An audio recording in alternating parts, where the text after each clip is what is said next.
Hello everyone, আজকে কিন্তু বানাবো বাচ্চাদের পছন্দের টুটি ফুটির রেসিপি। এটা কিন্তু খুবই সহজে, খুবই কম খরচে তৈরি হয়ে যায় একদম।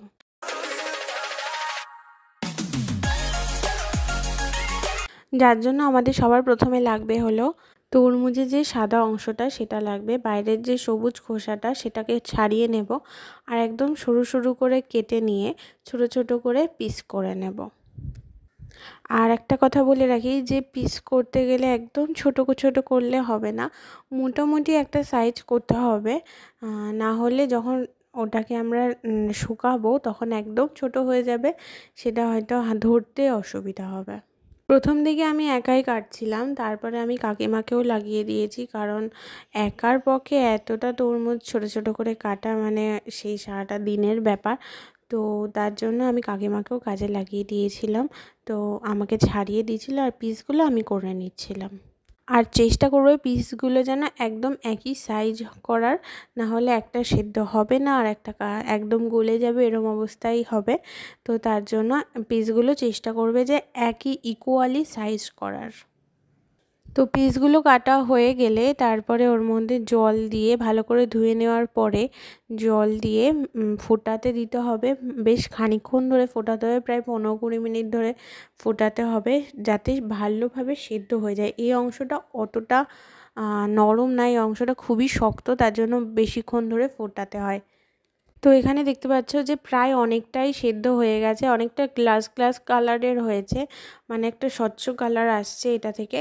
তো প্রায় হয়ে গেছে। তো আমি এদিকে আর একটা জিনিস বানিয়ে নেব। তো সেটা হলো 1/2 কাপ চিনি নিয়েছি আর 1 কাপ জল নিয়েছি, সেটাকে মিশিয়ে দিয়ে সেটাকে আমি আবার জাল দিয়ে নেব। আর এদিকে বারবার চেক করছি যে এটা সেদ্ধ হয়ে গেছে নাকি। আমার মনে হচ্ছে এখন পুরো সেদ্ধ হয়ে গেছে, এবার আমি জলটাকে ছেঁকে নেব। আর এদিকে চিনি গোলা জলটা একদম ফুটে রেডি হয়ে গেছে। তো এর মধ্যে আমি দিয়ে দেবো হলো ফুড কালার। তো এখানে তোমরা ফুড কালারও দিতে পারো, আবার পরেও ফুড কালার দিতে পারো। যদি তোমরা 4-5 কালার রকমের করতে চাও তাহলে পরে হয়ে যাওয়ার পরে ফুড কালার দিয়ে মিশিয়ে সেটাকে তোমরা ইউজ করতে পারো। আর আমার কাছে একটাই ফুড কালার ছিল, তার জন্য একদম ডাইরেক্ট আমি এই জলের মধ্যেই ফুড কালারটা দিয়ে দিচ্ছি। তাও এবার এই পিসগুলোকে এবার আমি ওই চিনি গোলা জলের মধ্যে দিয়ে দেবো, দিয়ে সিমে দিয়ে রান্না হতে দেব। যতক্ষণ না এই জলটা পুরো শোক করে নেয় ততক্ষণ আমি এটাকে রান্না হতে দেবো সিমে দিয়ে। আর ভালো করে মিশিয়ে নিচ্ছি সব কিছুকে, যাতে কালারটা একদম সব কিছুতে খুব ভালোভাবে মিশে যেতে পারে, তার জন্য। তো প্রায় 10-15 মিনিট পরে আমি দেখলাম যে পুরো জলটাকে প্রায় শোক করে নিয়েছে, বেশি আর জল নেই, একদম সামান্য মনে হয় একটুখানি জল ছিল। তো ব্যাস এইটুকুনি করলেই হবে। তারপরে আমি ওটাকে একটা থালার মধ্যে ছড়িয়ে নেব, যেটা আমি রোদে শুকাতে দেব। তো এবার আমি রোদে নিয়ে চলে এসেছি, এবার রোদে শুকাতে দিয়ে দেব। তো এবার আমার কাকিমা বলল যে একটা থালাতে অনেক কিছু দিয়ে দিয়েছে, এবার আলাদা করে দাও, একটু ছড়িয়ে ছড়িয়ে দাও, তাহলে তাড়াতাড়ি শুকাবে। তো আমি আবার আর একটা ঢাকনা নিয়ে এসেছিলাম, ওইটাকে দিয়ে ওর মধ্যে অর্ধেক করে দিয়ে দিয়েছিলাম। অর্ধেক থালাতে ছিল, অর্ধেক এই ঢাকনাতে ভালো করে ছড়িয়ে রেখে দিয়েছিলাম। তো সারাটা দিন রোদ খাওয়ার পরে বিকালবেলার দিকে দেখছিলাম যে এখনও হয়নি। পরের দিনও আমাকে রোদ খাওয়াতে হয়েছে। কিভাবে টের পাবে যে এটা শুকিয়েছে কি না? তো একটু চিপে দেখবে যে রস বেরোচ্ছে নাকি। যদি রস বেরিয়ে থাকে তাহলে ভাববে যে না, এখনও হয়নি। আর যখন দেখবে যে না, রস বেরোচ্ছে না, একদম শুকনো শুকনো হয়ে গেছে, তো তার মানে টুটি ফুটি আমাদের রেডি হয়ে গেছে।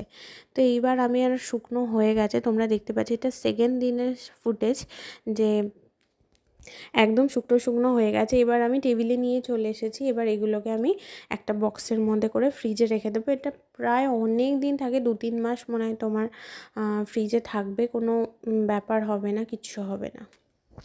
তো এখানে দেখতে পাচ্ছ যে তুলতে একটু কষ্ট হচ্ছে, কারণ আঠার মতো আটকে গেছে থালার সাথে, ঢাকনার সাথে। ভালো করে ডলে ডলে আমাকে তুলতে হচ্ছে। তো তাই নিয়ে কোনো ব্যাপার না যে একদম আঠা আঠা মতো ভাব থাকবে, সেটা ব্যাপার না। আঠাটা দূর করার জন্য আমি তোমাদের একটা টিপস দেব, যে দোকানের মতো একদম হবে, আঠা আঠা ভাবটাও থাকবে না। তো এখানে দেখতে পাচ্ছ আমি কন্টেনারে ভরে নিয়েছি। একদম কালারটা একদম খুব মিষ্টি কালার এসছে।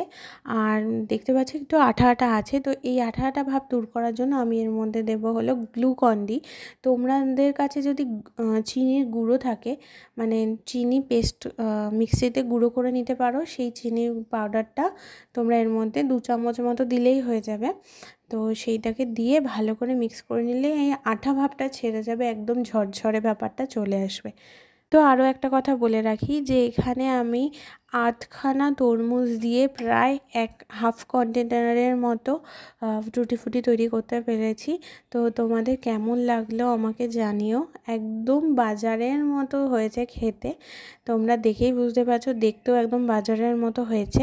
শুধু কালারের এদিক ওদিক হয়েছে, আমি এক কালার বানিয়েছি আর বাজারে 4-5 রকমের কালার মিক্স করা থাকে। তো তোমাদের ভিডিওটা আর রেসিপিটা কেমন লাগলো আমাকে কমেন্টে জানিও। আর যদি তোমরা বাড়িতে তৈরি করে থাকো তাহলে অবশ্যই কমেন্টে আমাকে ফটো পাঠাতে ভুলো না। তো এইটুকুনি ছিল আমার ভিডিও। আবার দেখা হবে অন্য কোনো ভিডিও নিয়ে। আজকের মতো টাটা।